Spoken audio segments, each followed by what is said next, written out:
After 5 grueling months of having these lovely creatures on the farm, we are finally within 30 days of having these guys go over here to the pecan tree for butcher. So this next month is going to be all about feeding them up, make sure they have the proper weight. Now you can tell they've done pretty well on their size. I probably could have them bigger if they were in a more confined space, but I've let them free range over this pasture for the last 3 months. I gave them 2 months in a confined pen as little piglets so they can understand this is where you're getting fed, this is your home now. You know, the general layouts of the land, I didn't want them bolting in this giant space. Plus they could probably fit through those grates. So we've taken time to get them big enough, and then once we realized that they can no longer get through because these are cow panels. Now we've got, again, 2 different types of pigs. We have Berkshires and then we have Iowa pasture hogs or guinea hogs. We're super excited to have them. They've been fun. We have let them free range over this pasture again for the last 3.5 months. And they've done a lot of good for this pasture. This pasture was really unmanaged. It had given us a lot of problems in the past, but now it's looking very flat, which is very nice. They've done a great job of helping flatten things out. I got a couple little areas where some row crops are still left, but overall, these guys have done a great job. Pigs are great land management animals. They have cleared out this pasture. They've ripped down a lot of the thorns and the thickets and all that stuff that you get caught up in, things that snakes like to hide up in here in the summer. Knocked all of that down. And through the winter time, this might be my new favorite time to have pigs. I might overwinter pigs from now on as a means to take care of the pasture going into spring and summer. So the process of getting them fattened up enough, I was only having 1 feeder bin out here because that's really what they were mostly using. I wanted them to kind of focus on the pasture so they weren't getting the calories needed enough to get super fat. So by adding in a little bit of that fat, a little bit of grain, some corn, some molasses in there, we're gonna start to fatten them up here. And again, we're gonna give them a solid 30 days, 100% feed, 24/7. When they want it, it's gonna be here ready to go. If I can keep this guy out of it. I can't wait to break these pigs down. We're gonna do them ourselves. We're not gonna take them off to a processor. I'm a chef. I'm gonna man up and do it. We're gonna do a little different probably than what you've seen in most of the videos. We're going to skin it. I don't like pig skins in general. I mean, they're great maybe for dog treats and things like that, and we still might give them out as dog treats. But generally speaking, I don't eat pork cracklings. I have not that great of teeth to be able to handle it. So we're gonna be skinning these pigs and breaking them down that way, making it a lot easier on ourselves and hopefully be able to break all 6 down in 1 day. That's the ultimate goal. All 6, 1 day, as far as getting them in at least halves ready to go. So let's talk about pros and cons real quick of doing it my method, because there are definitely cons to doing it this method. You got to be prepared for it. 1, you got to make sure that this fencing is strong enough to be able to hold them. They were easily able to figure out this gate, how to put their nose under, lift up, and lift the gate off, and they were all the way up underneath the poinsettia bushes. And very hard to wrangle 6 pigs back into a pasture. So you got to make sure that you find all of your weaknesses beforehand. And that was our key weakness in this area, was this gate. So we've had to add some hog panel, make it a little uncomfortable for us. We've either got to like hike over it, or we've got to kind of go completely all the way around. But overall, that's been our only inconvenience as far as infrastructure goes. 2, they are kind of land destructors, which is a good thing, right? We want them to be able to break down our land and kind of restore it back. But that does come at somewhat of a price. When you mean destructors, I mean destructors. So next time I might be able to put them in smaller paddocks instead of having this full 3 acres over here to their disposal. I will most likely break them down into smaller paddocks so I really get the full effect, because right now it's patchy. They've got their little favorite spots all over the pasture that they focused on, which is funny because, I mean, we're that way in our houses, right? They're the same way in their houses. So they found their favorite places. So over by the I think it's an oak, but my neighbors call it a pecan tree. They debate me every day on it, but I've never seen a pecan come off of that tree. Shout out, list down below if it's a pecan or a pecan.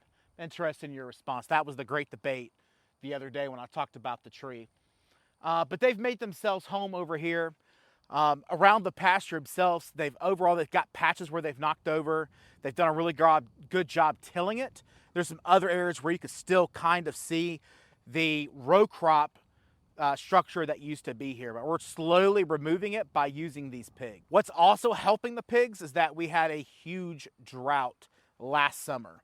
So we went, I think we're up to 18 weeks with no rain. And what that did is that basically killed off a lot of our grass. And so there wasn't as much root structure in the ground to kind of hold dirt into place.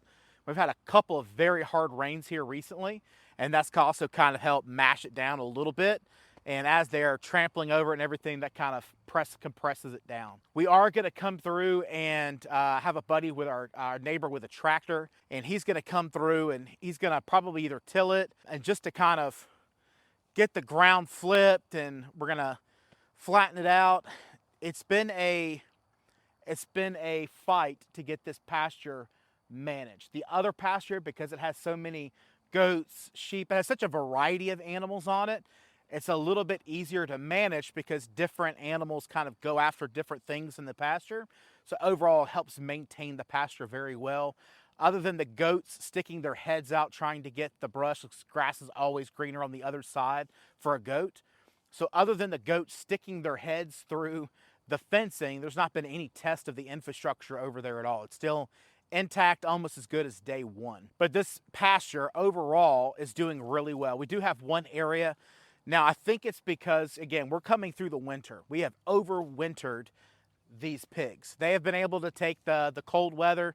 Granted, we live in Mississippi, so cold air is a very loose term here. But it did get down in the teens a couple of nights, and they just kind of burrowed up into their little structure that we made for them out of old pallets, and they were just fine. We just were able to block the wind. But I've noticed, though, that the areas that they've really liked are very high sun areas through the wintertime. So I'm wondering if I hold out just a little bit longer, now that we're getting into May and it's warming up, are they going to want to go to those shaded areas and save themselves a little time? Great animals to have, though. Very excited to do this project again. This will probably give us our year supply, and then in September, October, we'll probably bring on 4 more.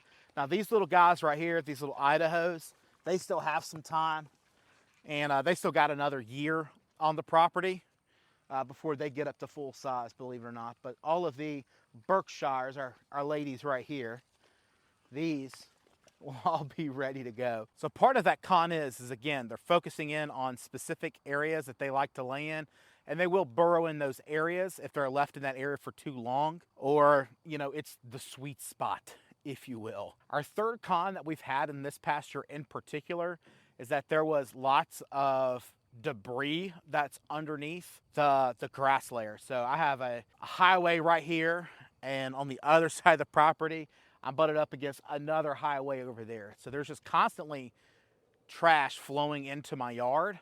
And for some reason, it kind of ends up in this pasture. Maybe it gets caught up in the high grass, but it always makes it very difficult because they're constantly pulling up trash. You'll see them look up and they'll run the corner with a beer can in your mouth. And it's kind of like chasing down a toddler or a German Shepherd, if you will.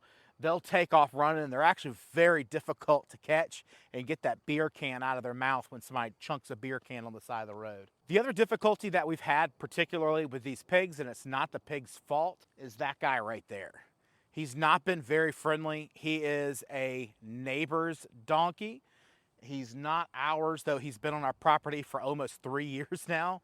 This is Jack. He's our mini donkey, and you know, he's fun to pet, he's fluffy, but he's not the friendliest animal that we have. He has actually killed 3 other livestock animals on the farm. So he's killed 2 baby goats and a baby lamb. So he's very difficult to deal with, and he's very protective when it comes to food. Kind of thankful he's playing nice now. Earlier he wasn't. He's the one who tipped over the feed so he can get into it. So we're gonna tie those down here in just a minute so we can keep him out of that feed. If you have just a little bit of land, pigs are one of the best homestead animals that we've ever had. We've really enjoyed them. If you want more, to continue into the process of how we're growing them, and we're going to be butchering them down, and of course we're going to have to cook them up, eat them, then make sure you hit the like, you hit the subscribe. We're super excited that you're here. This is Homesteading Chef. We'll see you next time here. Oh, wait a minute. Wait a minute. Just so you know, if you've not had a chance yet and you're on the go, maybe you don't get a chance to go over to YouTube as much, you can hop over to Spotify, Apple Podcasts. You can find a lot of these episodes loaded up in audio form over on your favorite podcasting network. Again, that's Homesteading Chef. You'll find that both in podcast as in YouTube. And we're super excited that you're here. We'll see you next time on Homesteading Chef.